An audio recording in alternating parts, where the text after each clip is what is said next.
If you have ever been the designated failure at a Thanksgiving dinner, you know exactly how cold that room gets. My father sneered that I could not even afford a mobile home. And 25 relatives laughed on cue. They saw a woman in a cheap sweater. They did not see the founder of a $6.8 billion empire running a live compliance audit on their finances. I did not come to argue. I came to close the deal. My name is Elena James, and I had exactly 42 minutes before the first phase of the acquisition protocol went live. I pulled the rental car, a nondescript silver sedan that smelled faintly of industrial lemon cleaner, to the curb of the driveway in Briar Hollow. The driveway itself was already a showroom of leasing contracts and bad debt wrapped in German engineering. There was my father's Range Rover, polished to a mirror shine that screamed overcompensation. Beside it sat Blake's Porsche, aggressive and sleek. My rental looked like a smudge on a pristine canvas. That was the point. In this family, if you did not project wealth, you did not exist. And right now, I needed to be invisible. I checked my reflection in the rearview mirror. No jewelry. A beige sweater that I had bought off a clearance rack 5 years ago. My hair was pulled back in a severe functional bun. I looked like exactly what they thought I was. A woman who had failed to launch. A cautionary tale to be whispered about over pumpkin pie. I took a breath, holding it for 4 seconds, exhaling for 4. It was not a calming technique for anxiety. It was the same rhythm I used before stepping into a board meeting to hostilely take over a failing logistics chain. I stepped out into the biting November air. The house was a sprawling colonial revival, manicured to within an inch of its life, inside. The noise hit me like a physical wave. 25 people were crammed into the living room and foyer. It was the usual mix of blood relatives who felt entitled to an opinion on my life, and a handful of my parents' close friends. Social climbers who hung around Gordon and Marianne Hale, hoping some of their perceived status would rub off. Gordon, my father, was holding court by the fireplace. He was wearing a cashmere sweater that probably cost more than my first car. He was the picture of the benevolent patriarch, laughing deeply at a joke that was not funny, swirling a glass of scotch. He had that specific kind of public morality that men of his generation perfected. He would donate loudly to the church building fund on Sunday and then spend Monday morning shredding a subordinate's self-esteem for a formatting error. Marianne, my mother, was at his elbow. She was smiling that fixed, brittle smile she had worn since I was 6 years old. It was a reflex, not an emotion. She spotted me entering, and her eyes flicked over my outfit with the speed of a barcode scanner. Disappointment registered in a microsecond, followed immediately by the mask of the welcoming hostess. "Elena," she said, her voice pitching up just enough to draw attention. "You made it. We were worried you might have had car trouble." Again. "The car is fine." "Mother," I said, stepping fully into the room. "Well, grab a drink," Gordon boomed, not moving toward me. "Although, maybe stick to water. We don't want you driving back to the city impaired. It's a long drive to that neighborhood of yours." A few uncles chuckled. I felt the familiar heat rise in my chest, but I pushed it down into the cold storage of my mind where I kept my balance sheets and risk assessments. I walked through the crowd, nodding at cousins who barely made eye contact. They had set the dining table with the good china, the stuff Marianne was terrified of scratching. The seating chart was a political map of the Hale family. At the head, of course, was Gordon. To his right sat Tessa, my younger sister. Tessa was the golden idol of the evening. She was glowing, dressed in silk, her hand resting conspicuously on the arm of Blake Arden. Blake was a sharp-jawed lawyer for a boutique financial consulting firm, the kind of man who thought he was a shark, but was actually just a remora attached to bigger predators. Tessa looked beautiful, but I knew the signs of stress in the set of her jaw. She was playing a role, just like everyone else. I found my place card. I was seated at the very end of the table, the overflow section, squeezed between the wall and Aunt Linda. Linda was a woman who treated gossip like oxygen. She would suffocate without it. "Elena, dear," Linda started before I had even unfolded my napkin. "We haven't seen you since Christmas. What are you doing with yourself these days?" I'm working in operations, I said, keeping my voice flat. It was not a lie. As the CEO and founder of Astergate Logistics and Risk Systems, I oversaw operations for 3 of the largest supply chains in North America. Operations, Linda repeated, tasting the word and finding it flavorless. Like at a warehouse? Something like that, I said. And still in that apartment on 4th Street? She pressed. Loud enough for the table to hear. I saw on the news that the crime rate there is up 12%. It's affordable, I said. The first course was served. But the real main course was the interrogation. It was a sport to them. They passed the potatoes and the judgment in equal measure. So, Elena, Uncle Robert called out from the middle of the table. Any prospects? Or are you still focused on your career? I'm focused on work. Robert, I said. Work is good, Gordon interjected from the head of the table. He sliced his turkey with surgical precision. But let's be honest. It's not exactly a career, is it? It's a job. There's a difference. Gordon, Marianne chided softly, but she was smiling. Don't tease her. Not everyone has Tessa's ambition. She turned to the room, raising her wine glass. The light caught the diamond on her finger. Speaking of ambition, we have some wonderful news. Tessa and Blake just closed on their 3rd investment property, a beautiful vacation rental in the vineyard. Oh, Tessa, that's marvelous. The table erupted. Tessa smiled, but her eyes darted down to her plate. Thanks, Mom. It's a lot of work. It's smart leverage, Blake added, puffing out his chest. Real estate is the only real wealth. Gordon leaned back, looking at his youngest daughter with pride. Then his eyes slid down the length of the table to me. He looked at my plain sweater. He looked at the scuff on my watch. He saw a 30-year-old woman with no husband, no property, and no future. You should take notes, Elena, Gordon said, his voice carrying over the clinking silverware. The room went silent.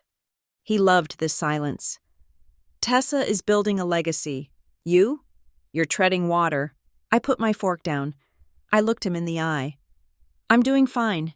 Dad, he laughed. It was a short, sharp sound, like a bark. Fine? You call that fine? Elena, look at you. He gestured with his fork, pointing it at me like an accusation. You drive a rental because your own car probably wouldn't make the trip. You live in a shoebox. Let's be realistic. He paused for effect. He wanted to make sure everyone heard the punchline. You couldn't even afford a mobile home. The silence that followed was total. It was heavy and thick. A few cousins looked down at their plates. Aunt Linda pretended to cough. Marianne took a long sip of wine, her eyes glazing over. They expected me to cry, or maybe to scream. That was the script. I was supposed to be the emotional mess that validated their stability. But I didn't feel humiliated. I felt a cold, sharp clarity. I looked at the Rolex on Gordon's wrist. It was a fake, a good one, but a fake. I knew because I knew the supplier who imported the knockoffs through a shell company in Panama. I looked at the investment property paperwork in my mind's eye that my team had dug up 3 hours ago. I looked at the debt-to-income ratio of everyone at this table. Mobile home, I repeated softly. It's a figure of speech. Elena. Gordon scoffed. Don't be dramatic. I glanced at my watch. It was exactly 6 o'clock. My phone, placed face down on the tablecloth, vibrated. The screen lit up. One word. Rowan. Rowan was my chief of staff. She knew better than to call during a holiday dinner unless the asset was secured or the building was on fire. And since Astergate had the best fire suppression systems in the industry, I knew the asset was secured. I stood up. The chair scraped against the hardwood floor, a harsh sound that made everyone jump. Sit down, Elena, Gordon snapped. I'm not finished speaking to you. I apologize, I said, my voice steady, devoid of any tremble. I have to take this. Who is calling you on Thanksgiving? Marianne asked, annoyed. Your shift manager? Something like that, I said. I picked up the phone. I did not look at Tessa. Though I could feel her eyes burning into me, pleading for me not to cause a scene, I did not look at Blake. I looked only at Gordon. "Enjoy the turkey," I said. I turned and walked toward the French doors that led to the back porch. I walked with a straight spine. I walked with the cadence of a woman who owned the ground she stepped on. I stepped out into the cold night air and slid the glass door shut behind me, muting the sounds of the family that thought they knew me. I swiped the green icon on my screen. "Report," I said. "We have the preliminary audit on the Bryer County transfer." Rowan's voice was crisp, professional, and delightfully devoid of judgment. "And Elena? You were right. The numbers don't add up. The Hale Family Trust is over-leveraged by 400%, and there is an irregularity in the ownership structure of the warehouse district." I looked through the glass. I could see my father laughing again, refilling his glass. He thought he had won. He thought he had put me in my place. "Initiate Phase 1, I said. "I want the paper trail on my desk in 10 minutes. "Copy that," Rowan said. "Happy Thanksgiving, boss." "It's about to be," I said. I hung up. I looked at the dark yard, at the property line my father was so proud of. He had no idea that the ground beneath his feet was already shifting. The audit was open, the clock was running, and I wasn't the daughter who couldn't afford a mobile home. I was the storm that was about to make landfall. The cold air on the porch bit through my thin sweater, but it was not nearly as freezing as the hallway of this house 18 years ago. Standing there, staring at the manicured lawn that my father paid a landscaping crew $3,000 a month to maintain, I felt the old ghost of my teenage self shivering beside me. They used to call me difficult. That was the family euphemism. Tessa was the sunny child, the one who performed for guests, who curtsied and smiled and never asked questions that made the adults uncomfortable. I was the dark cloud. I was the one who asked why we had to pretend to like Uncle Robert when everyone knew he was stealing from his partners. I was the one who asked why Mother cried in the bathroom before dinner parties, but came out laughing like nothing had happened. "You analyze everything, Elena," my mother used to sigh, usually while pressing a cold compress to her forehead. "It is exhausting. Can't you just be?" Being meant pretending, and I was terrible at pretending. By the time I was 16, they had stopped trying to mold me and started trying to manage me. They labeled me independent and pragmatic. It sounded like a compliment, but even then, I knew it was an abdication of duty. It was their way of justifying the neglect. If Elena is pragmatic, she does not need a new dress for the dance. If Elena is independent, we do not need to ask how her day was. She can handle it. The day I turned 18, the contract was terminated. There was no cake. There was a suitcase by the door and a check for $500 on the hallway table. "You need to learn the value of the dollar," Gordon had said, not even looking up from his newspaper. "Sink or swim. Elena, do not rely on this family to float you. It is for your own good." I remembered picking up that check. It felt light, insignificant. I did not cry. I did not beg. I realized in that moment that I was not a daughter to them. I was a liability on their balance sheet, a depreciation of their perfect social image. I took the money, walked out the door, and did not look back for a decade. The real education began then. It did not happen in a university lecture hall. It happened on the concrete floor of a logistics warehouse on the edge of the city, working the graveyard shift from 11 at night to 7 in the morning. It was brutal work. My hands bled. My back ached. But in the silence of the warehouse, amidst the hum of forklifts and the smell of cardboard dust, I discovered I had a talent. I could see the ghost in the machine. I would look at a shipping manifest and know instinctively that the numbers were wrong. I could track the flow of inventory and see where the inefficiencies were, where the theft was happening, where the managers were cooking the books to hide their laziness. While other workers saw boxes, I saw patterns. I saw data streams. I learned to read people the same way. I stopped listening to what they said. People always lie when they are afraid or greedy, and started watching what they did. I watched the timestamps on their emails. I watched the discrepancies in their reports. I learned that a missing signature often told a louder story than a shouted confession. There was a manager back then, a man named Miller, who liked to shave hours off our time cards. He thought we were too desperate or too stupid to notice. He stole perhaps $50 a week from each of us. I did not key his car. I did not scream at him in the break room. I went to the library. I read the labor code. I documented every minute I worked for 6 months. I cross-referenced it with the state laws regarding overtime and wage theft. When I slapped the file on the district manager's desk, I did not have to raise my voice. The paperwork did the screaming for me. Miller was fired. We got our back pay. And I learned the most important lesson of my life. The law is not just a set of rules. It is armor, and a well-constructed audit is a sword that can cut through any amount of bluster or bullying. I vowed then that I would never use violence. I would never use dirty tricks or rumors. I would use the truth. Cold, hard, documented truth. If you live your life correctly, the truth is your friend. If you live it like Gordon Hale, the truth is a death sentence. Elena? Rowan's voice in my earpiece snapped me back to the present. The wind rustled the dry leaves on the porch, a sound like shuffling papers. I am here, I said, turning my back to the glass door. Okay, I am looking at the shell company structure for the Briar County acquisition, Rowan said. Her typing speed was audible in the background. A frantic rhythm. It is messy, Elena, sloppy. Your father isn't just an investor. He is listed as a guarantor. I narrowed my eyes. A guarantor? With what collateral? That is the interesting part, Rowan said. The collateral is listed as a portfolio of residential properties, but the deeds are not in his name. They are in a trust.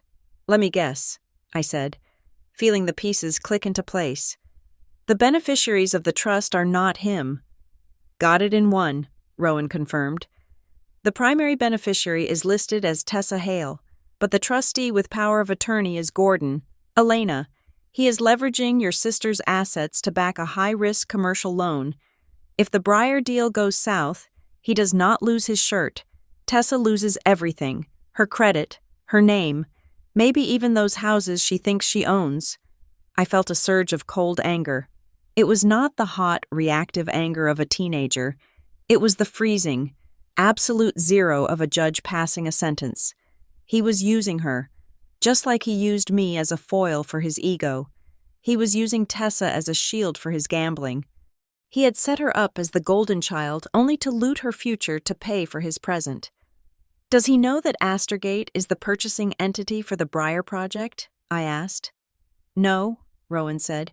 We are hidden behind the holding company, just like you wanted, as far as he knows. He is dealing with a faceless conglomerate out of Chicago. He thinks he can hide the bad debt in the merger. He is wrong, I said.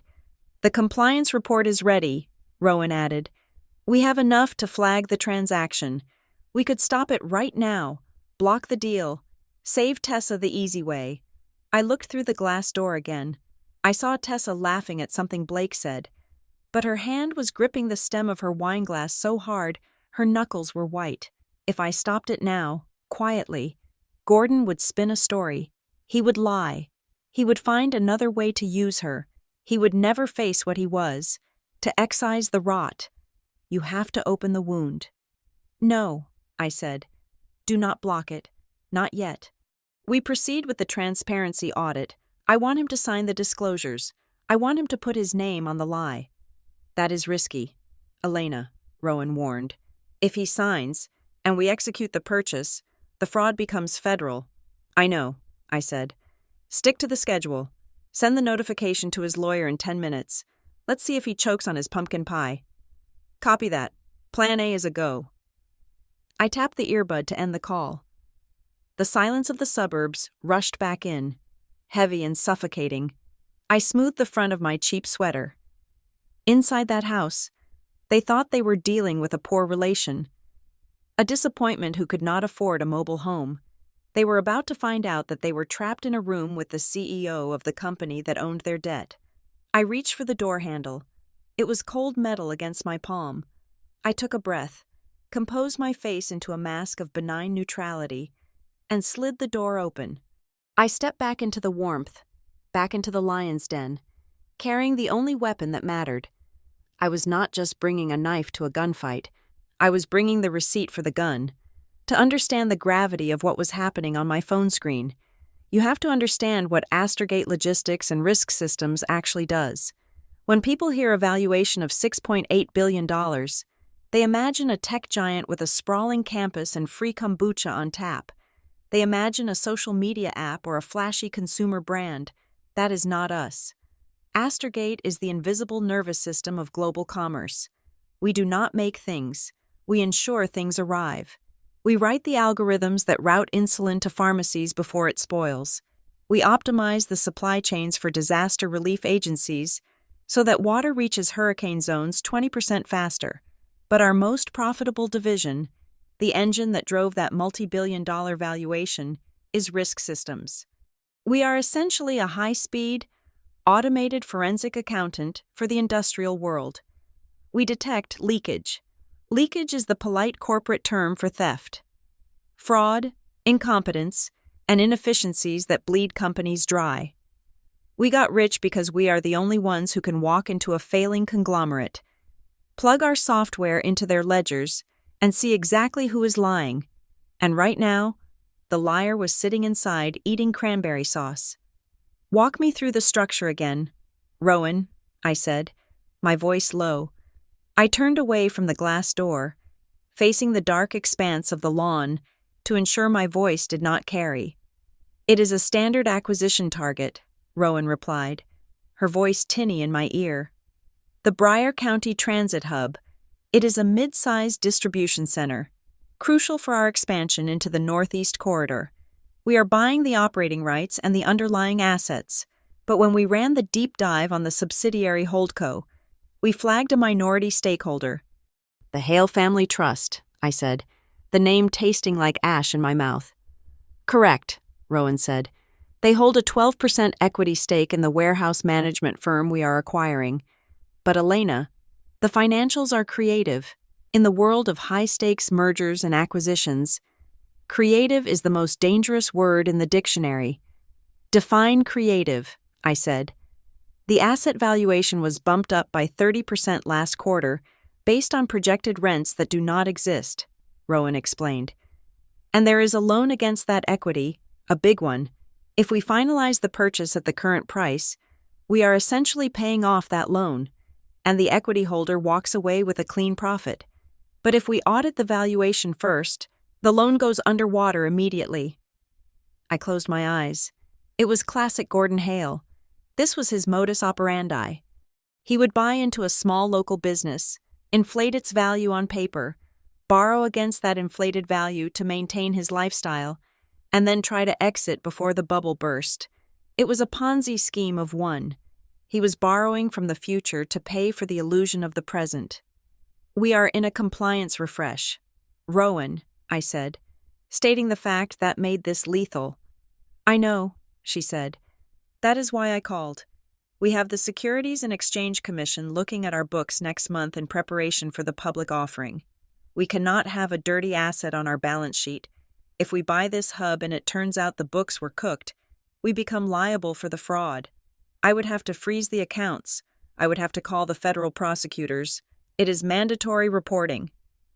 My hand tightened on the phone. This was not just about family drama anymore. This was a radioactive isotope sitting in the middle of my company's expansion plan. If I let this deal go through blindly, Gordon's petty fraud could infect my life's work. He could drag Astergate into a scandal that would wipe out $1 billion of value in a morning of bad press. "He does not know I am the buyer," I said. It was not a question. "Impossible," Rowan confirmed. "We used a shell entity, Northeast Logistics Partners. He thinks he is selling to some anonymous venture capital fund. He thinks he is about to cash out and cover his tracks.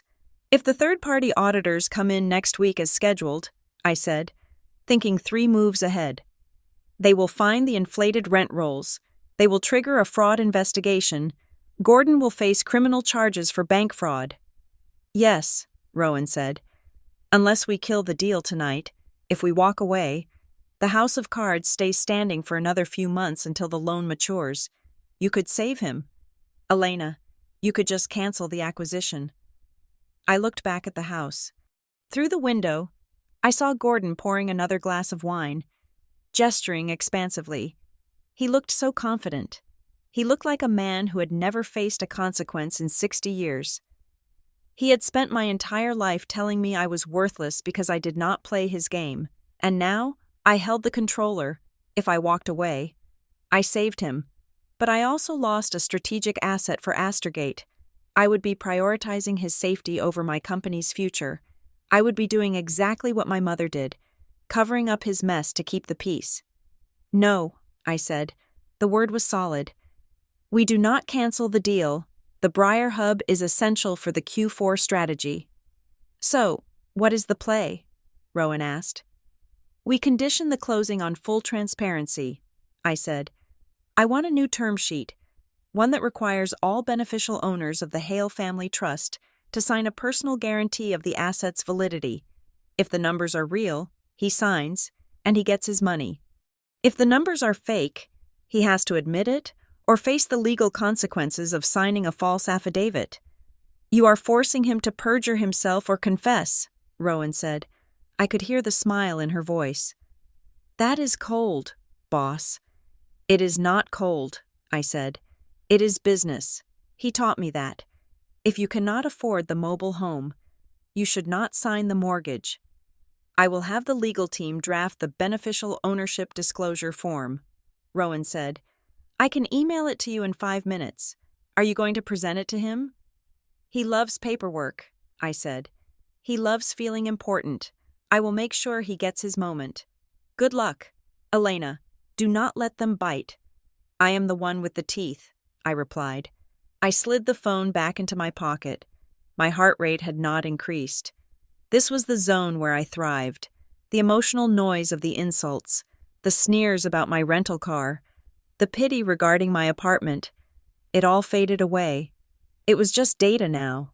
Gordon was a distressed asset. Tessa was collateral damage that needed to be ring-fenced. Marianne was a complicit board member. I opened the glass door and stepped back into the heat of the dining room. The smell of roasted turkey and sage stuffing was overwhelming after the crisp air outside. The conversation had not missed a beat. Well, look who decided to rejoin us, Uncle Robert boomed, his face flushed with wine. Did the warehouse need you to move some boxes, Elena? A ripple of laughter went around the table. Gordon did not turn around. He just smirked at the head of the table.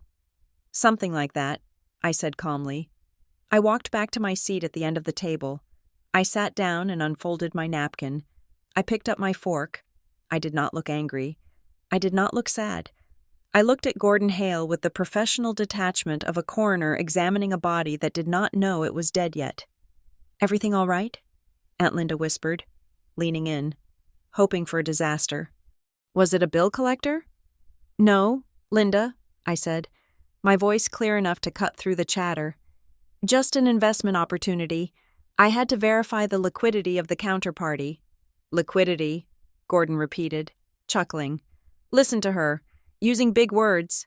I smiled. It was the first genuine smile I had worn all night. Words matter, Dad, I said, especially when you put them on a contract. He waved a dismissive hand. Eat your potatoes, Elena, before they get cold like your career. I took a bite of the potatoes. They were bland, but that was fine. I wasn't hungry for food anymore. I was waiting for the email notification that would turn this dinner party into a deposition. Gordon had turned the dining room into a theater, and he was performing the monologue of his life. He swirled his wine, the liquid coating the glass in a way he probably thought looked sophisticated, but actually just looked like he was stalling for time between insults. You know, the Miller boy? Down the street? Gordon said, addressing the table but looking directly at me. Just made vice president at his firm. 28 years old. He bought a Jaguar last week. Cash. That is wonderful, Marianne sighed, shaking her head with performative awe. Such a grounded young man. He always knew what he wanted. He didn't waste time finding himself, Gordon added, slicing a piece of turkey with aggressive precision. He built something.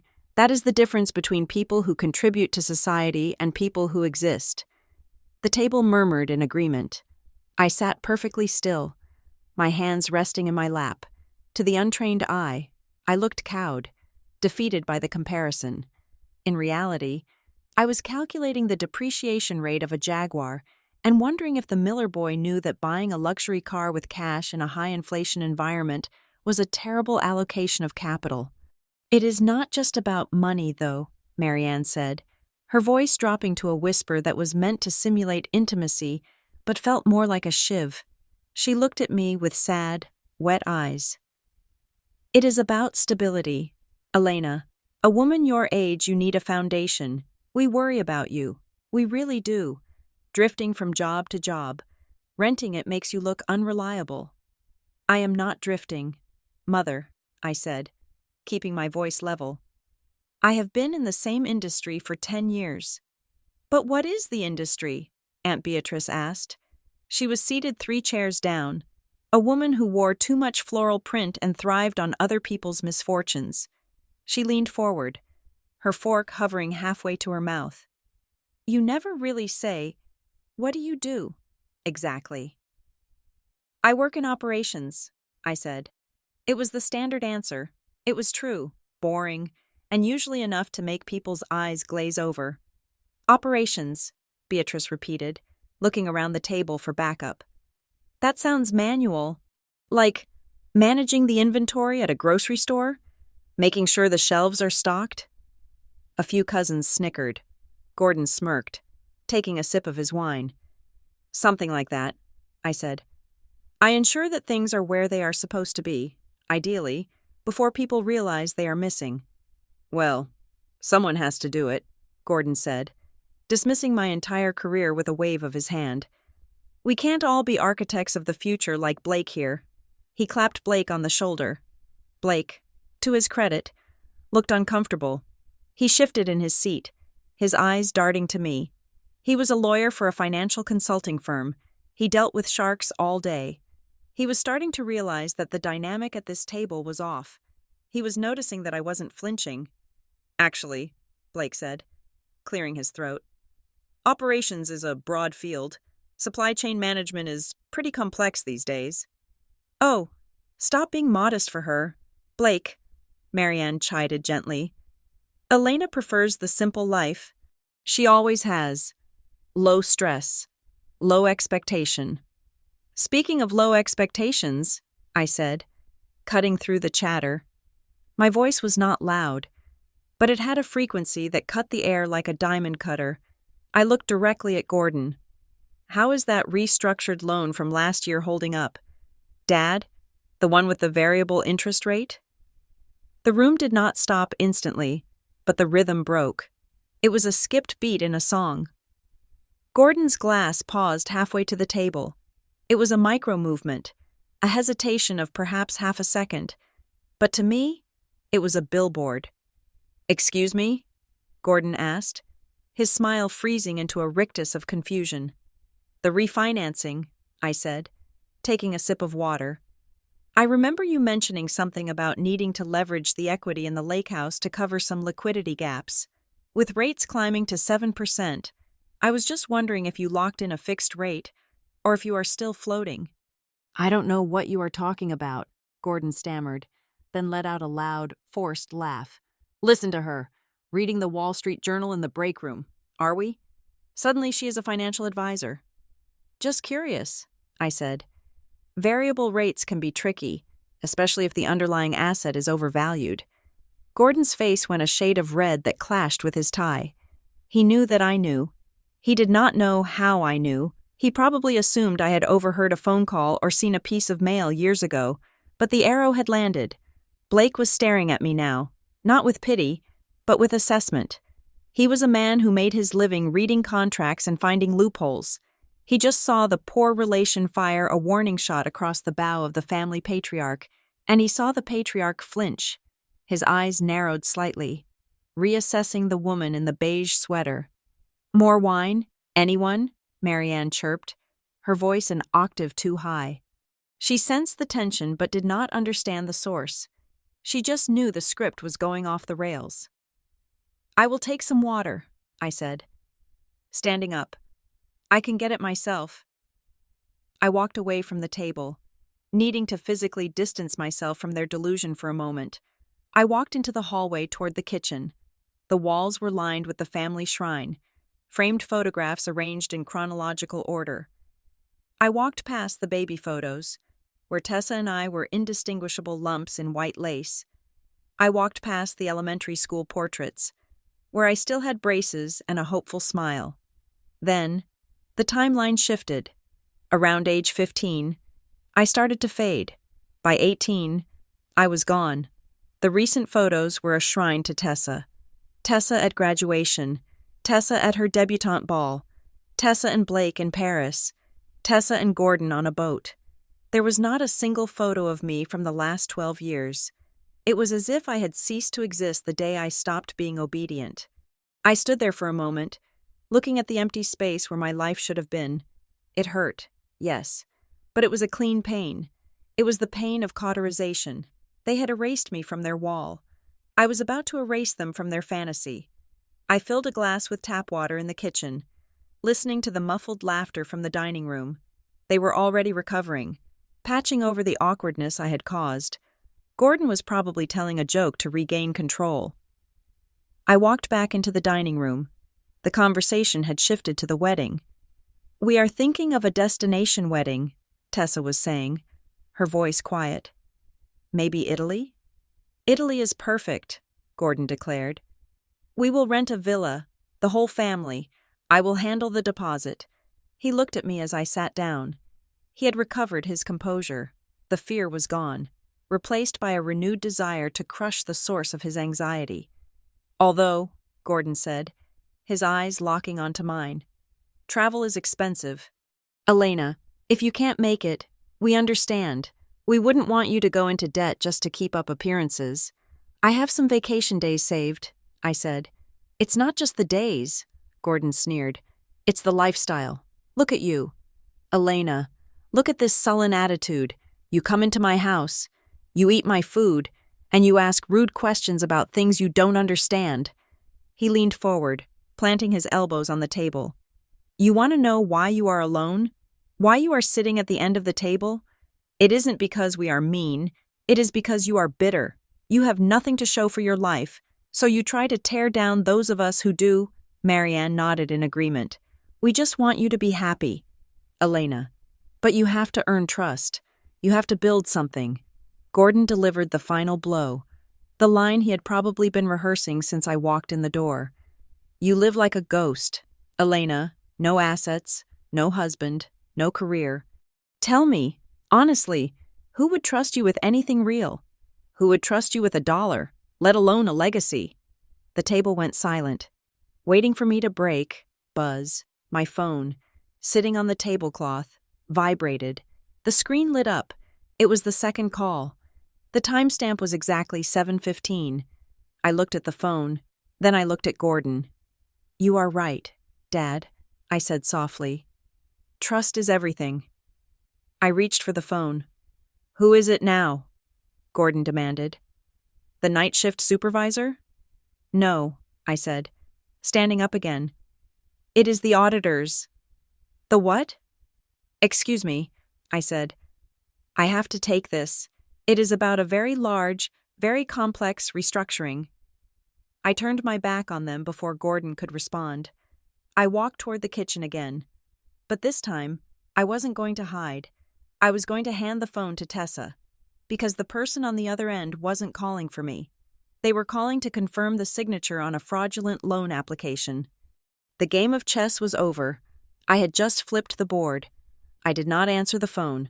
To take a call from the audit team right now, in front of Gordon, would be to show my hand before I had all the cards. I silenced the ringer with a swipe of my thumb and slipped the device under the table. Typing a text message by feel. Send summary. I am at the table. Stand by. I looked up. The silence I had created with the word auditors was still hanging in the air. Fragile and tense, Gordon was staring at me, his mouth slightly open. trying to decide if I was bluffing or if I had finally lost my mind. Before he could launch his next attack, the chair beside him scraped loudly against the floor. "Elena," Tessa said. Her voice was brittle, like dry leaves stepping on pavement. "Can you help me with the coffee in the kitchen? The machine is acting up." "Sit down, Tessa," Gordon commanded, not looking at her. "Your sister is busy being important." "No, Dad," Tessa said, and for the first time in her life, she did not retreat. She stood up, her knuckles white as she gripped the table edge. "I need her help, now." She did not wait for permission. She turned and walked toward the kitchen, her heels clicking a fast, uneven rhythm on the hardwood. I saw the look on her face as she turned. It was not annoyance, it was terror. I stood up, ignoring Gordon's scoff, and followed her. The kitchen was a pristine white operating theater of domestic perfection, smelling of stale coffee and expensive vanilla candles. The swinging door shut behind me, muting the drone of the dinner party. Tessa was standing by the island, her back to me. Her shoulders were shaking. She wasn't making coffee. She was gripping the marble countertop as if it were the only thing keeping her upright. "Tessa?" I asked quietly. She spun around. The mask of the golden child was gone. Her mascara was perfect. Her dress was flawless. But her eyes were wild. "You said auditors," she whispered, the words rushing out in a panic. "Why did you say auditors?" "Because that is who was calling me," I said, stepping closer. "Why does that scare you, Tess?" "Blake knows," she said, her voice trembling. "He doesn't know everything, but he found a letter from the bank about the property on Elm Street." "The third investment property," I said, keeping my voice neutral. "The one Mom just toasted to?" "It's not an investment," Tessa hissed, tears finally spilling over. "It's a trap. They are all traps." I stopped. I leaned against the refrigerator, crossing my arms. My investigative brain kicked into gear, pushing aside the sisterly concern to make room for cold analysis. "Tell me," I said. "They aren't my houses." "Elena?" Tessa sobbed, lowering her voice to a conspiratorial whisper. "The deeds are in my name. The mortgages are in my name. But I don't see a dime. Dad controls the accounts. He collects the rent. He handles the maintenance fees. I just sign where he tells me to sign." I closed my eyes for a second. It was worse than I thought. It wasn't just that Gordon was leveraging a trust. He was using his own daughter as a straw buyer. He was ruining her debt-to-income ratio to fund his own speculation, keeping his name off the books while loading her with the liability. "Does Blake know you are just a signatory?" I asked. "No." Tessa looked horrified. "He thinks I am a savvy investor. That is what Dad told him. That is what I have to pretend to be. But last week, Blake asked to see the amortization schedule. He asked why the interest rate was variable when I told him it was fixed. He asked why the down payment came from an LLC I had never heard of." She grabbed a paper towel, dabbing frantically at her eyes. "I lied to him, Elena. I looked my fiancé in the face and I lied. I told him I handled it, but I don't handle anything. If he finds out I am a fraud, if he finds out I am just laundering Dad's debt, he will leave," I finished for her. "He is a lawyer," Tessa said, her voice cracking. "He won't just leave. He will realize I have committed mortgage fraud. I signed those papers stating the down payment was a gift, not a loan. I signed papers stating I managed the property. It is all lies. I could go to jail, Elena." The room went cold. She was right. In the eyes of the law, ignorance is not a defense for signing a federal document. Gordon had not just spent her money. He had mortgaged her freedom. "I can't do it anymore," Tessa whispered. "He wants me to sign for another one, next week, part of this Briar deal." My head snapped up. "The Briar Hub?" She nodded. "He said he needs my credit score to bridge a gap. He said it is temporary, but it is never temporary." She reached into the pocket of her silk dress. Her hand was shaking so badly she almost dropped it. She pulled out a small, folded square of yellow legal pad paper. "I found this," she said, thrusting it at me. "I was at his office last week, signing the papers for the Elm Street refinancing. He left the room. His computer was open. I wrote it down." I unfolded the paper. It was a list of passwords, but at the bottom, scrawled in Tessa's hurried handwriting, was a specific login for a private email server, one I recognized. It was the server Gordon used for his consulting side business, the one he kept separate from the family accounts. "Why are you giving me this?" I asked, looking up at her. "Because you got out," Tessa said, looking at me with a mix of envy and desperation. "We all made fun of you. We all looked down on you because you worked in a warehouse and drove a rental car. But you are free, Elena. You are the only one of us who is actually free." She took a step closer, gripping my arm. Her fingers were cold. "Please," she begged. "I don't know what you do. I don't know who called you. But you looked at him tonight like you weren't afraid. I am afraid all the time. Help me." I looked at the piece of paper in my hand. This was the key. With this access, I wouldn't just find sloppy accounting. I would find the intent. I would find the communications that proved Gordon was knowingly manipulating Tessa. Rather than just being a bad financial advisor, this was the difference between negligence and criminal conspiracy. I looked at my sister. For years, I had resented her. I saw her as the collaborator, the beneficiary of my exile. But she wasn't a beneficiary. She was a hostage. I had been cast out into the wilderness. But at least in the wilderness, you can build your own shelter. She had been kept in the castle. But the castle was a prison. "I am not going to help you hide this, Tessa," I said firmly. Her face fell. "Elena, please. Listen to me," I cut her off. "I am not going to help you hide it because hiding it will destroy you. The truth is coming out. Tonight, tomorrow, next week. It is inevitable. The math does not work, and the math always wins." I folded the paper and put it in my pocket, right next to the phone that connected me to a $6.8 billion compliance engine. "I am going to save you," I said. "But the price of saving you is that Gordon goes down. He faces the music, all of it." Tessa froze. She looked at the door, then back at me. I saw the struggle in her eyes, the decades of conditioning that told her to protect the family image at all costs versus the terrifying reality of the legal precipice she was standing on. "He will hate us," she whispered. "He already hates us," I said. "He just hates us in different ways. He hates me because he can't control me. He hates you because he can." The door pushed open slightly. Blake poked his head in. He looked concerned, his eyes scanning the two of us. "Everything okay in here?" he asked. "Your dad is asking for the coffee." Tessa stiffened. She looked like she was about to vomit. "We are fine," I said, my voice calm and authoritative. I stepped between Blake and Tessa, shielding her. "Just a sisterly catch-up. Tessa, why don't you go check your makeup? I will bring the coffee." Blake lingered for a second, his lawyer instincts twitching. He looked at Tessa's pale face, then at my steady one. He nodded slowly. "Okay," he said. "Take your time." He let the door swing shut. I turned back to Tessa. "Go to the bathroom. Wash your face. Do not say a word to Dad. Do not sign anything. When you come back to the table, you sit next to Blake and you hold his hand. You let me do the rest." "What are you going to do?" she asked.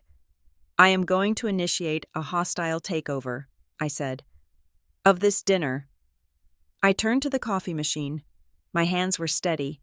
I wasn't just angry anymore. I was armed. I had the motive. I had the opportunity. And thanks to the scared woman in the silk dress, I had the evidence. This wasn't just a revenge story. It was a rescue mission. And the extraction team had just arrived. I locked the bathroom door and turned on the faucet. The rush of water was a necessary white noise, a sonic shield against the ears of the 25 people just outside the thin drywall.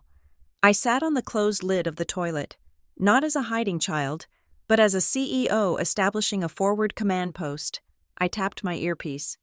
Rowan, we are pivoting. Initiate Plan B immediately. I want a clean room review. Clean room? Rowan's voice crackled with surprise. Elena, that effectively recuses you from the decision-making process. You are handing the kill switch to the algorithm. Exactly, I said, staring at the generic floral wallpaper. If I strike him down personally, he will claim it is a vendetta.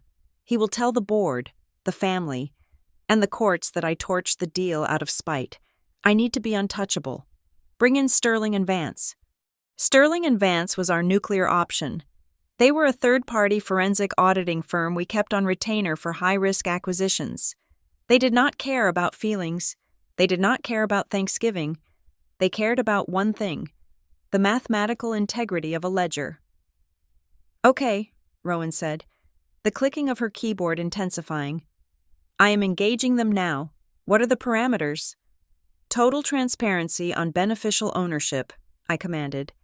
Send a blast notification to every stakeholder in the Broward County Transit Hub deal. Tell them that due to a compliance update, all equity holders must digitally verify their identity and source of funds within 12 hours. No proxies, no trusts without a named beneficiary. If they refuse, they are cut out of the new operating structure. This was the trap. It was elegant in its simplicity. Gordon was hiding his ownership and his debts behind the Hale Family Trust, which was technically in Tessa's name. If he ignored the email, the deal would collapse, and his loan would be called in. If he tried to sign it himself, he would be admitting to bank fraud because the assets were not in his name. If he made Tessa sign it, she would be committing perjury because she did not control the funds. He is going to panic, Rowan said. He is going to think it is a standard diligence check gone wrong. Let him panic, I said. And Rowan, do not flag the name Hale. Treat him like any other non-compliant vendor. Let the system catch him. I want his signature on the lie before I walk into that room. Understood. The request goes out in 3 minutes. Happy hunting. I killed the connection and stood up. I looked in the mirror. My face was pale, but my eyes were dark and steady. I turned off the faucet. The silence returned. I was no longer the daughter seeking approval. I was the compliance officer, and the audit was now live. I walked back into the dining room. The atmosphere had shifted. The food was mostly eaten, the wine bottles were empty, and the air was thick with the lethargy of overindulgence. But when I sat down, the temperature at the end of the table dropped 10 degrees. Gordon was watching me. He had seen Tessa come back from the kitchen looking like she had seen a ghost. He had seen Blake looking suspicious. He knew he was losing control of the narrative, and for a narcissist like Gordon, that was a fate worse than death.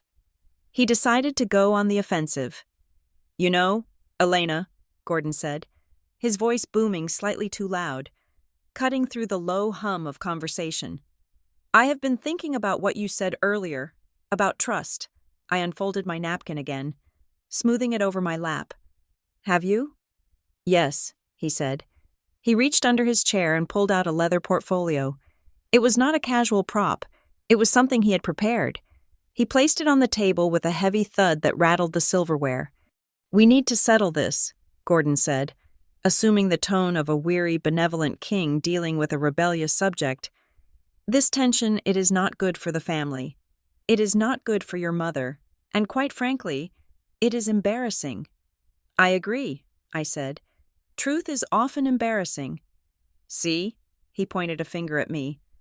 That attitude, that is exactly why we need to do this. He opened the portfolio and slid a thick document across the mahogany table. It slid past the gravy boat, past the centerpiece, and came to rest in front of me. It was bound in blue legal paper. What is this? I asked, though I could already read the header upside down. It is a renunciation of interest, Gordon said. The room went dead silent. Even Aunt Linda stopped chewing. It is a legal agreement. It states that you voluntarily waive any future claim to the Hale family estate, the properties, and the trusts. In exchange, I am prepared to offer you a one-time cash stipend to help you get on your feet. I looked at the document, then I looked at him. The audacity was breathtaking. He was trying to buy me out of an inheritance that didn't exist. He was trying to get me to sign away my rights to his debt, thinking he was protecting his fortune from my greed. "You want me to sign this?" I asked. "Now?" "It is standard." The lawyer friend sitting 3 seats down piped up. He was sweating. "Just a formality to streamline the estate planning. Given your distance from the family," Marianne chimed in, her voice trembling. "It is for the best. Elena, you always wanted to be independent. This gives you a clean break. $10,000. You could buy a decent car?" $10,000. They were offering me $10,000 to disappear. While I was sitting on a cash reserve that could buy this entire neighborhood without a loan, I picked up the document. I felt the weight of the paper. "You think I am after your money," I said. It was not a question. "Everyone wants something," Gordon sneered. "I am just making sure you don't get what you haven't earned. Sign it. Elena, take the check. Go back to your apartment and leave the business to the adults." Tessa was staring at the table, her hands gripping Blake so hard her knuckles were white. She knew. She knew that the estate was a hollow shell. She knew her father was bluffing with an empty hand. I flipped to the signature page. "There is a lot of legal language here." "Dad," I said, my voice calm, almost bored. "Indemnification clauses, waivers of liability. It seems you are very concerned with protecting yourself from future audits." "It is a standard contract," Gordon snapped, his patience fraying. "Stop playing lawyer. You work in a warehouse. Just sign the damn paper." I looked at the clock. The email from Sterling and Vance should have hit his inbox 2 minutes ago. "I will read it," I said. Gordon slammed his hand on the table. "You will sign it now." "No," I said. The word was soft, but it hit the room like a gunshot. "I will read it. Every single line. I will check the definitions.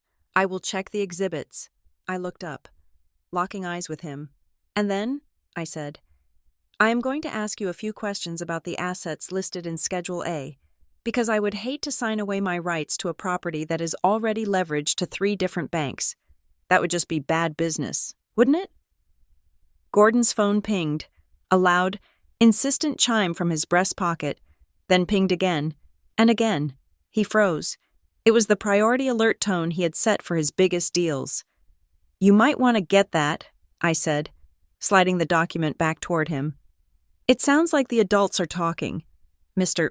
Henderson, the family attorney who had been silently nursing a scotch and soda for the last hour, looked up as I addressed him. He was a man who specialized in wills and traffic violations, not corporate compliance, and he was currently staring at me like I had just spoken in tongues. "Mr. Henderson," I repeated, my voice steady enough to calibrate a scale. "I am curious about the methodology you used to draft this renunciation. Specifically, on what financial disclosures did you base the valuation of the estate? Did you run a title search on the properties listed in Schedule A? Or did you simply transcribe the numbers my father dictated to you?" Henderson blinked rapidly. Sweat began to bead on his upper lip. "Well, Elena, Gordon provided the summary of assets. It is a standard procedure based on trust between family members." "Trust?" I said, letting the word hang in the air like smoke. "In my industry, we call that negligence." "That is enough," Gordon barked. He stood up, his chair screeching against the floor, a violent sound that made my mother flinch. "Stop interrogating the guest. Elena, we all know what this is. You are stalling because $10,000 isn't enough for you. You want more. You have always been greedy." He looked around the table, seeking allies. "Look at her. She sits there, criticizing my lawyer, criticizing my business, all because she wants a bigger slice of the pie she did not help bake. It is pathetic." I did not stand up. I did not raise my voice. I simply turned my head to look him dead in the eye.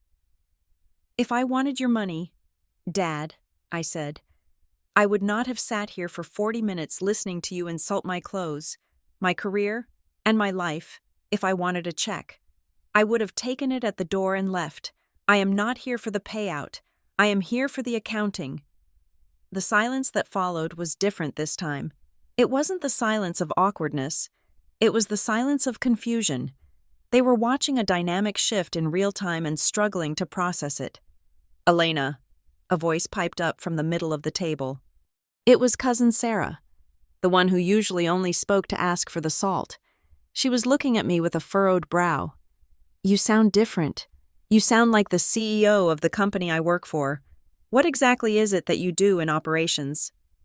Gordon laughed, a harsh, dismissive sound. "She counts boxes. Sarah, don't let the vocabulary fool you. She probably read a management book on her lunch break." "I manage risk," I said to Sarah, ignoring him. "I oversee a global workforce of 4,250 employees. I am responsible for the logistical integrity of supply chains that move $3 billion of inventory annually. And right now, I am in the middle of an acquisition that requires absolute transparency." Gordon rolled his eyes so hard it looked painful. "Oh, for God's sake, listen to her. Exaggerating to save face. 4,000 people? You can't even manage your own rent." "Is that so?" I asked. I pushed the legal document aside. It was trash, and we both knew it. I folded my hands on the table. "Let's talk about something real," I said. "Does anyone here know the Bryan County Transit Hub project?" Heads nodded around the table. It was the biggest news in the county. The local paper had been running stories on it for weeks. A massive revitalization of the old industrial district, promised to bring jobs and infrastructure. "I read about that," Uncle Robert said. "Big Chicago money coming in. They are buying up the old warehouses, going to turn the whole area into a logistics corridor." "Exactly," I said. "It is a complex deal. Lots of moving parts, lots of local investors trying to get a piece of the action before the ink dries." I looked at Gordon. The color was starting to drain from his face. He knew the project. He knew it because he had leveraged everything he had, and everything Tessa had, to buy a stake in it, hoping to flip it to the mysterious Chicago money for a quick profit. "What about it?" Gordon asked, his voice tight. "It is a development project. So what?" "The purchasing entity," I said, enunciating every syllable, "is a subsidiary of a holding company called Northeast Logistics Partners." Gordon nodded slowly, wary. "I know the name. I am sure you do," I said. "You have been sending them emails for weeks, trying to negotiate a higher valuation for your minority stake." Gordon froze. His hand went to his chest, as if checking that his heart was still beating. "How do you know that?" "Because," I said, "I am the buyer." The room did not gasp. They went still. It was the stillness of a predator realizing it has walked into a cage. "You?" Aunt Linda whispered. "You are buying the hub?" "My company is," I corrected. "Astergate Logistics.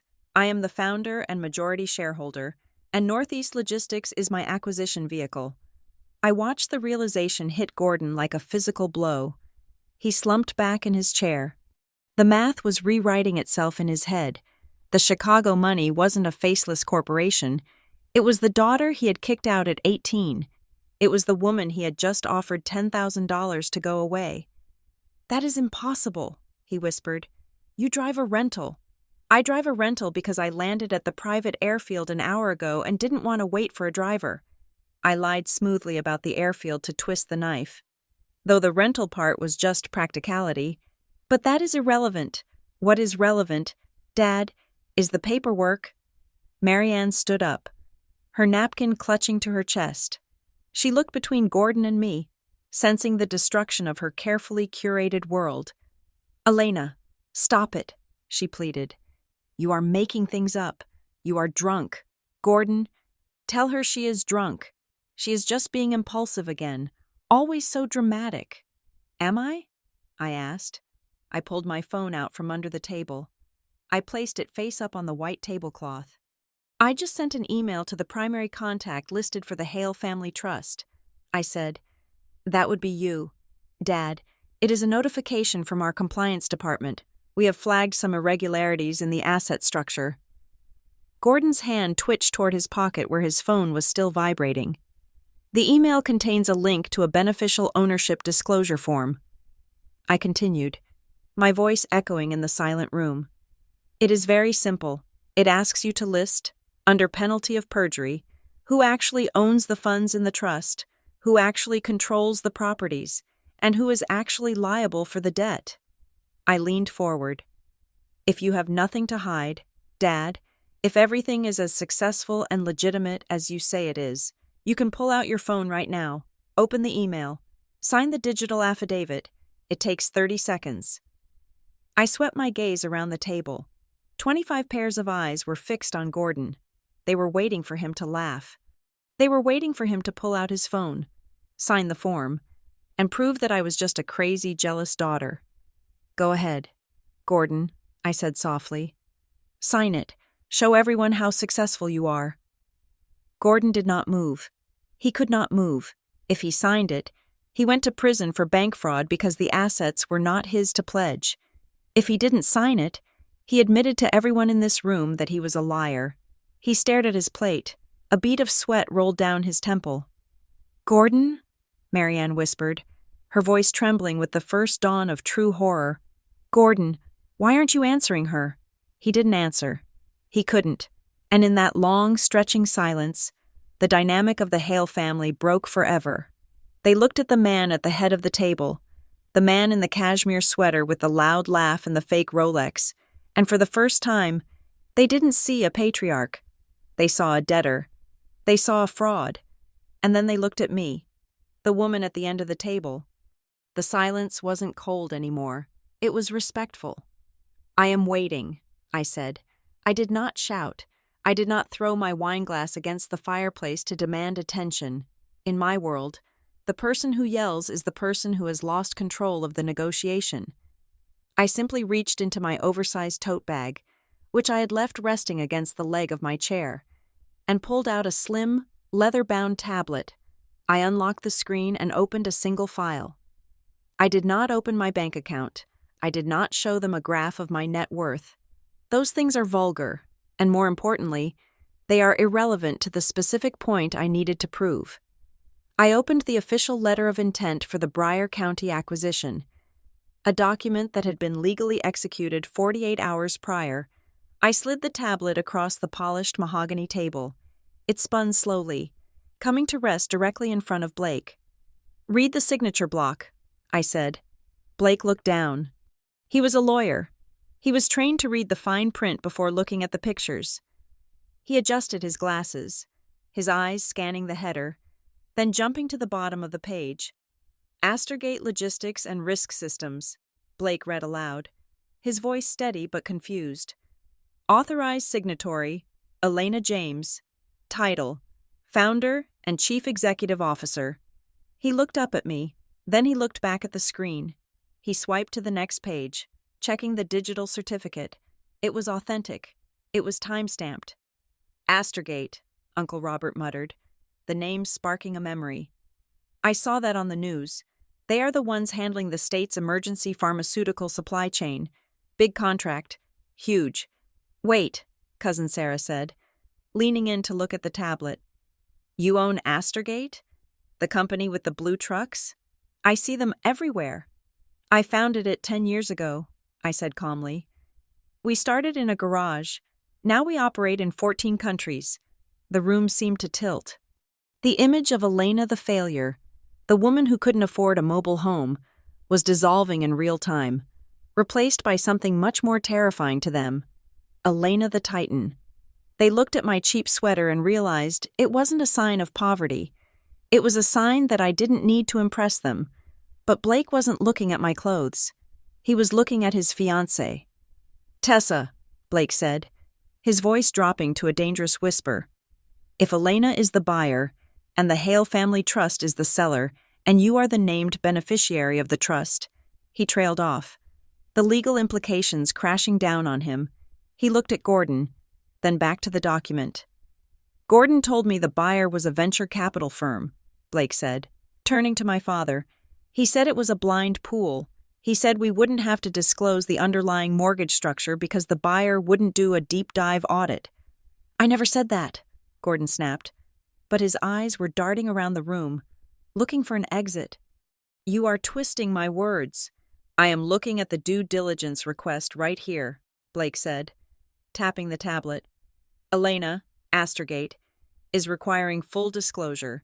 If we sign the sale documents with the current loan structure in place, that is fraud. Gordon, that is felony bank fraud. He turned to Tessa. Did you sign the representation letter? The one your dad gave you on Tuesday? Tessa burst into tears. It wasn't a polite, stifled cry. It was the heaving sob of someone whose world has just collapsed. I didn't know, she wailed, burying her face in her hands. He told me it was just for the tax records. I just signed where he put the sticky note. I didn't read it. You signed a federal disclosure without reading it?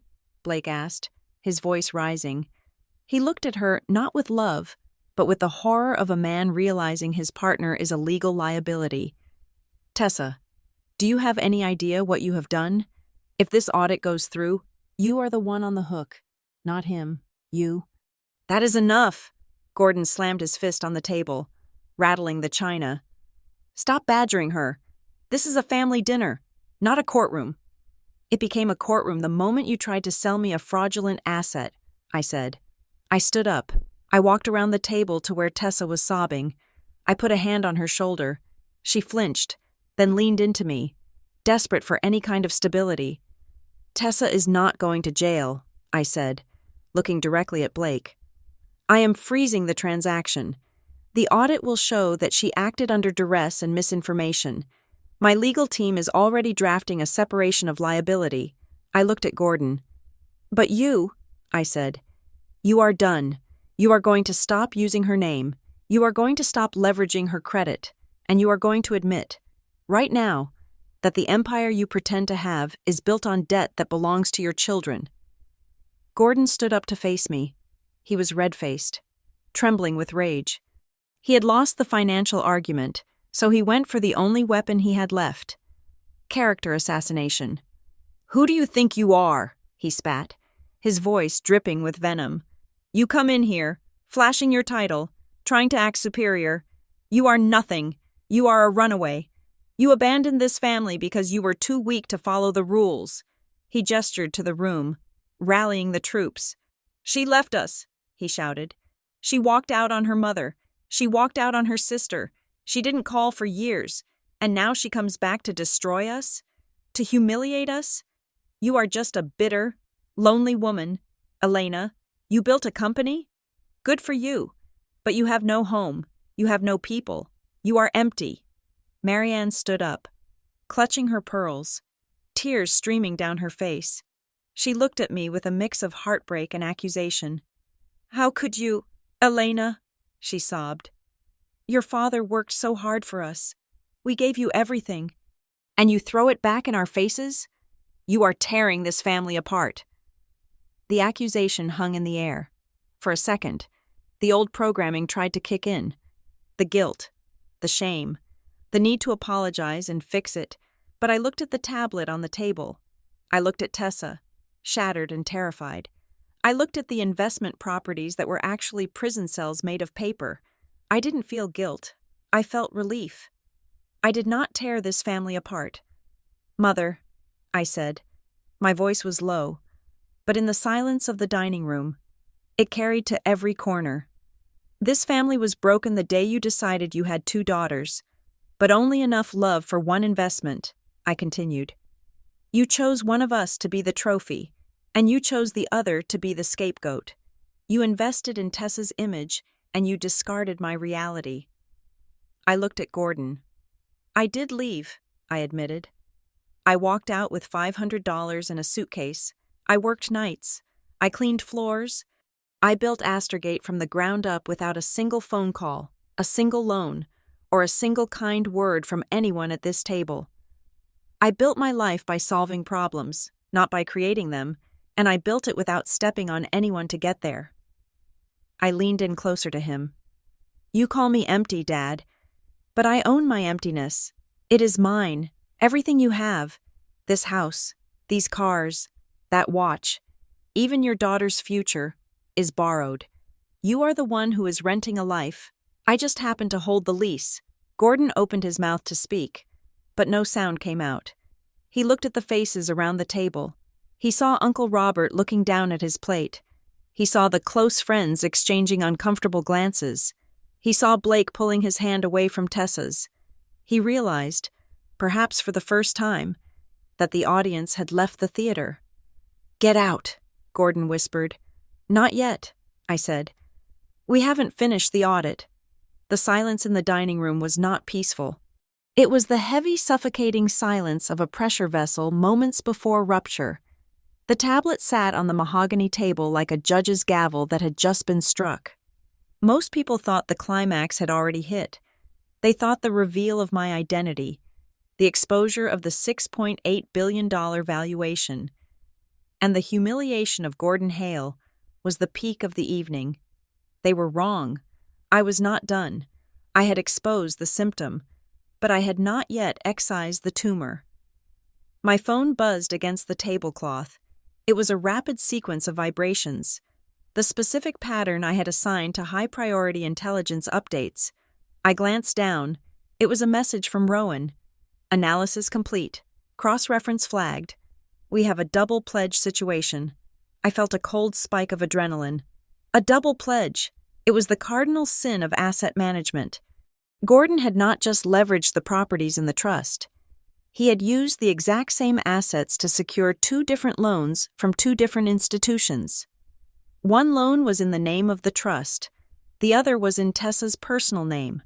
And here was the kill shot. The Bryer County Hub acquisition was scheduled to close next Tuesday. That was the trigger event. Once the title transferred to Astergate, the automated notification system would alert all lien holders. Both banks would claim the first position on the collateral. They would realize instantly that they had been defrauded. If I did nothing, the system would work exactly as designed. It would crush Gordon. But because Tessa's signature was on the second set of documents, it would crush her too. She would face federal charges for wire fraud. She would be uninsurable, unemployable, and likely incarcerated before her 30th birthday. I looked at my sister. She was slumped in her chair, her mascara running in dark streaks down her cheeks, looking at Blake with the desperate eyes of a drowning animal. She was weak. Yes. She was complicit. Yes. But she was not the architect. I had 2 choices. I could stay silent, let the acquisition proceed, and watch the justice system grind my entire family into dust. It would be clean. It would be justifiable. Or I could intervene. I could step in front of the train to save Tessa. But to do that, I would have to force Gordon to stand on the tracks alone. I made my choice. "We are not finished," I said. Gordon looked up. He looked aged, his skin gray under the chandelier light. "What more do you want? You made your point. You are rich. We get it." "This is not about being rich," I said. "It is about staying out of prison." The word hung in the air. Prison. It stripped away the last veneer of a polite family dinner. "Rowan just sent me the title reports," I continued, my voice calm and clinical. "You double-pledged the Elm Street property. You used the trust to secure the construction loan, and then you had Tessa sign a personal guarantee for a line of credit against the same deed." Gordon's eyes went wide. He opened his mouth, but I cut him off. "Do not lie to me," I warned. "I have the routing numbers. Next Tuesday, when Astergate closes the Bryer deal, the title transfer triggers a lien release. Both banks are going to get that notification at 9 o'clock in the morning. By 9:15, their fraud departments will be on the phone with the district attorney." Tessa let out a small, strangled sound. "Elena, what does that mean?" "It means," I said, looking at her, "that you are about 72 hours away from being indicted." Marianne stood up, knocking her chair over. "Elena, how can you say such things? Help her? You have the money? Just pay it off. Fix it." "I cannot pay off a crime, Mother," I said. "That is called compounding the felony." I stood up and walked to the head of the table. I stood next to Gordon. He looked small. "I am going to offer you a lifeline," I announced to the room. "Not because I care about this family's reputation, but because I will not let my sister go to jail for a man's ego. I placed my hands flat on the table. Tomorrow morning, 9 o'clock, I am convening a transparency session at the Astergate Regional Office in the city. I will have my general counsel present. I will have a forensic accountant present. I looked at Tessa. You will be there. You will bring every piece of paper you have ever signed. Blake, you will come as her counsel. Then I looked at Gordon. And you will be there to sign a confession of judgment. You will admit that you misled the beneficiary. You will admit that you misappropriated the funds. You will take full legal responsibility for the double pledge. I will do no such thing, Gordon hissed. He stood up, trying to regain his physical dominance. You want me to sign a confession? You are insane. I am your father. You are a liability, I corrected. If you sign, I can structure the deal to absorb the debt before the banks are alerted. I can sanitize the transaction. Tessa walks away clean. You lose the assets, but you stay out of handcuffs. And if I don't, Gordon challenged. Then I let the clock run out, I said. Tuesday comes, the banks call, and I testify against you. Gordon stared at me. He saw the absolute lack of hesitation in my eyes. He realized that the daughter he had bullied for being difficult was now the only thing standing between him and a federal indictment. He changed tactics instantly. He stepped around the table, moving into my personal space, lowering his voice to a conspiratorial whisper. He tried to create a physical boundary between us and the guests, a private corner for corruption. Elena, he murmured, putting a hand on my arm. I flinched internally but did not move. Let's not do this in front of the vultures. Come to the study, just you and me. We can work this out. I can cut you in. The equity on the back end is substantial. We can structure it so we both win. No, I said loudly. I pulled my arm away. There are no more closed doors. Dad, I said. That is how you trapped Tessa. You pulled her into a room. You told her it was just business, and you made her sign her life away. We are doing this in the light. If you have a proposal, make it to the room. Marianne rushed forward. She grabbed my hand, her palms sweating. Her face was a mask of tragic pleading, but her eyes were calculating. Elena, please. She wept. We are sorry. We know we were hard on you. We made mistakes. We were just trying to push you to be strong. And look at you now. You are so strong. You are a CEO. We are so proud of you. Can't you see that? We just want to be a family again. It was a performance, a masterful one. 10 years ago, it might have worked. I might have believed that their cruelty was just misguided love, but I wasn't 20 anymore. I ran a risk assessment firm. I knew how to spot a bad actor. You are not sorry. Mother, I said, gently removing her hand from mine. You are embarrassed, and you are scared. A mistake is forgetting to send a birthday card.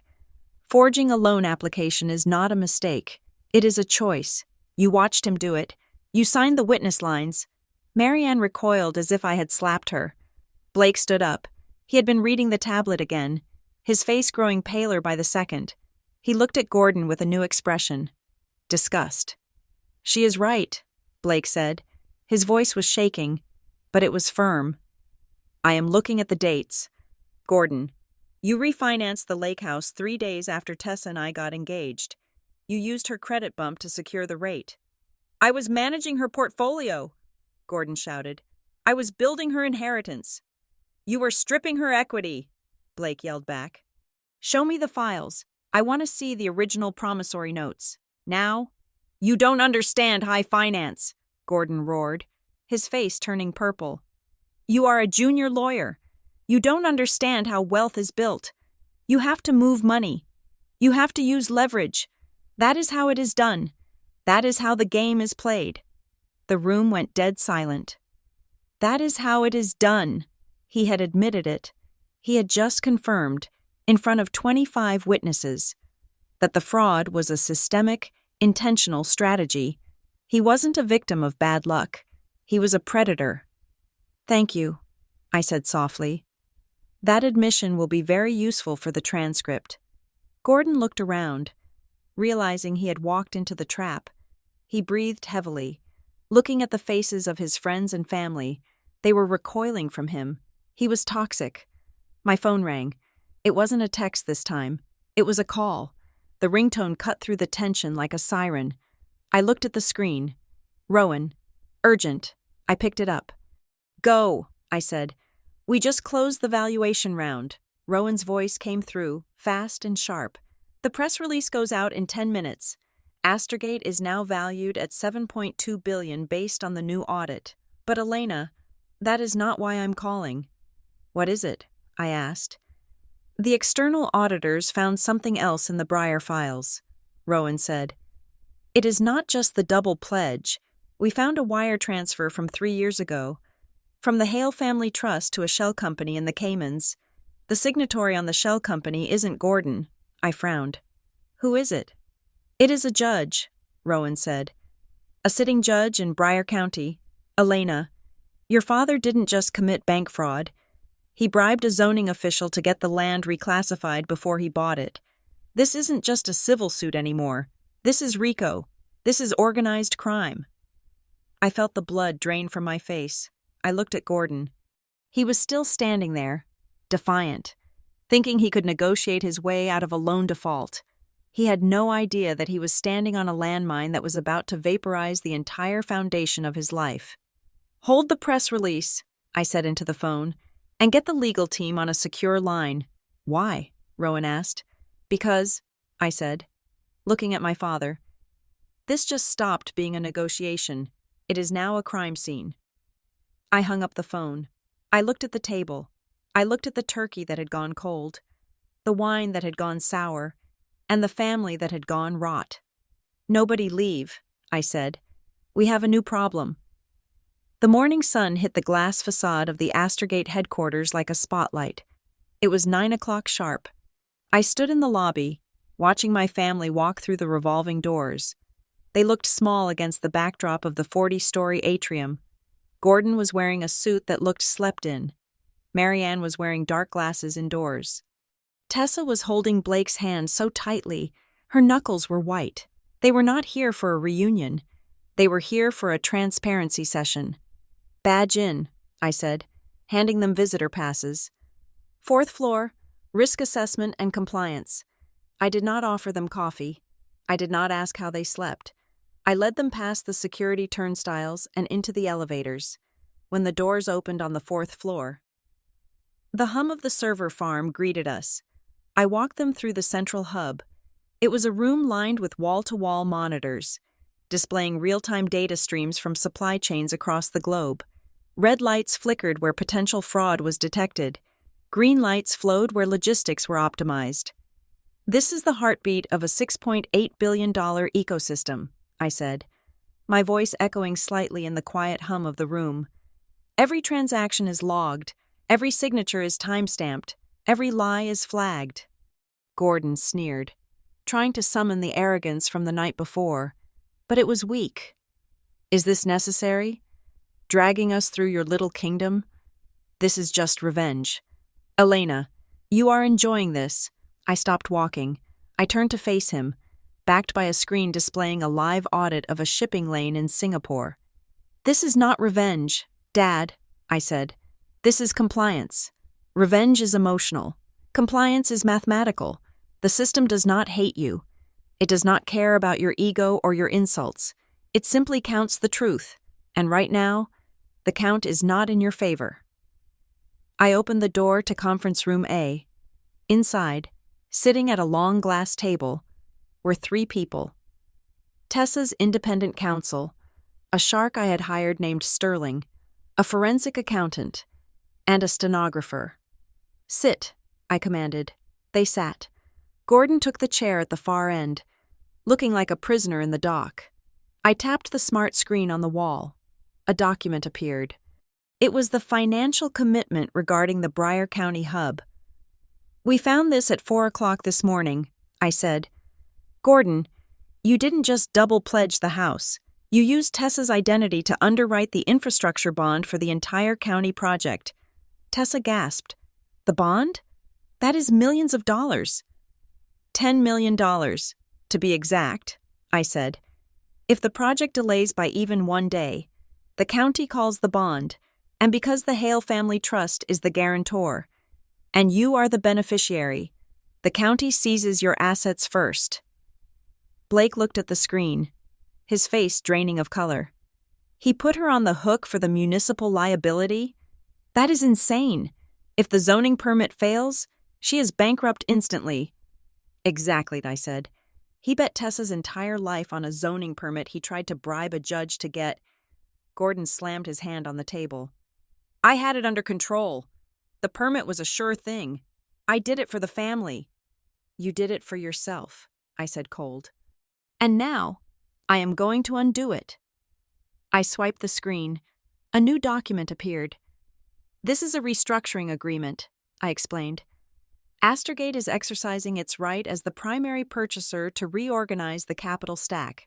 I am buying the debt, all of it, the mortgages, the lines of credit, and the infrastructure bond. Tessa looked up, tears welling in her eyes. You are paying it? I am acquiring it, I corrected. But there is a condition, a carve-out clause.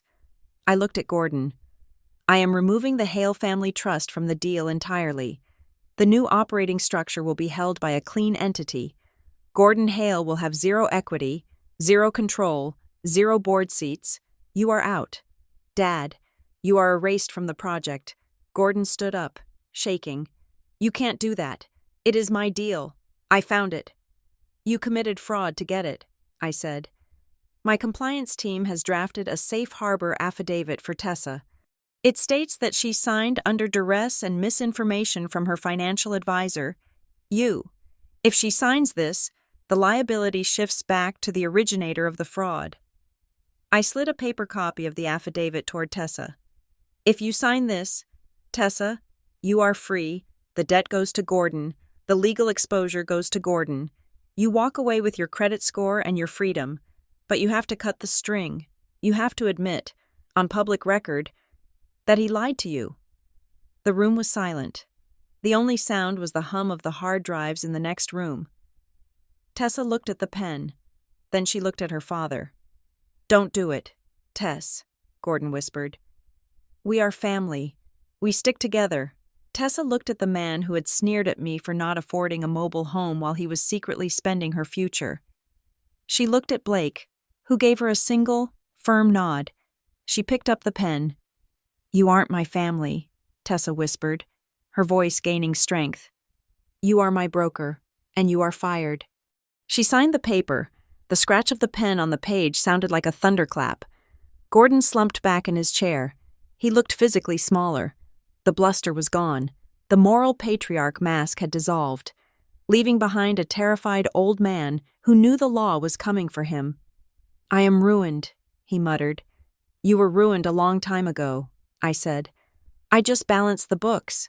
Marianne, who had been weeping silently, suddenly looked up. She saw the shift in power. She saw that Gordon was a sinking ship and I was the aircraft carrier. She stood up and reached across the table, her hands trembling. Elena, she pleaded, her voice thick with desperate hope. We can start over. We can fix this. I am so sorry for everything we said.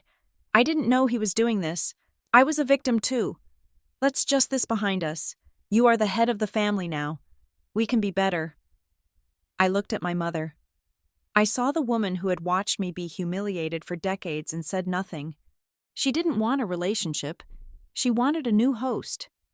I am willing to offer you a clean slate, Mother, I said. Her face lit up. Oh, thank you. Thank you. Elena, I knew you were good. I knew. On one condition, I cut her off. I pointed to the camera in the corner of the room, the one recording the session for legal compliance. I don't want an apology whispered in a kitchen, I said. I want a retraction. You spent 20 years telling the aunts, the cousins, the church group, and the neighbors that I was a failure. You told them I borrowed money. You told them I was unstable. You told them I was the shame of the family. I leaned forward. You will write a letter, a public letter. You will send it to every single person who was at that dinner last night, and every person on your holiday card list. You will admit that those stories were lies. You will admit that I never took a dime from you. You will admit that while you were looking down on me, I was building an empire." Marianne went pale. "Elena, that would be humiliating. People will talk." "Let them talk," I said. "I don't need your money, Mother. I don't need the house. I don't need the inheritance. I only need one thing from you."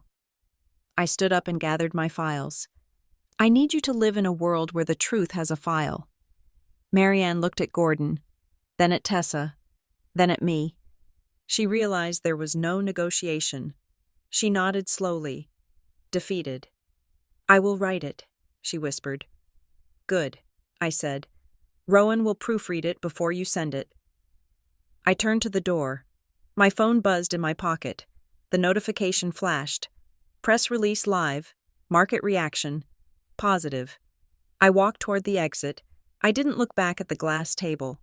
I didn't look back at the father who was staring at a prison sentence, or the mother who was staring at social ruin, or the sister who was finally, for the first time in her life, holding a pen that she controlled. I walked out of the conference room and into the busy hallway of Astorgate. My employees were moving with purpose.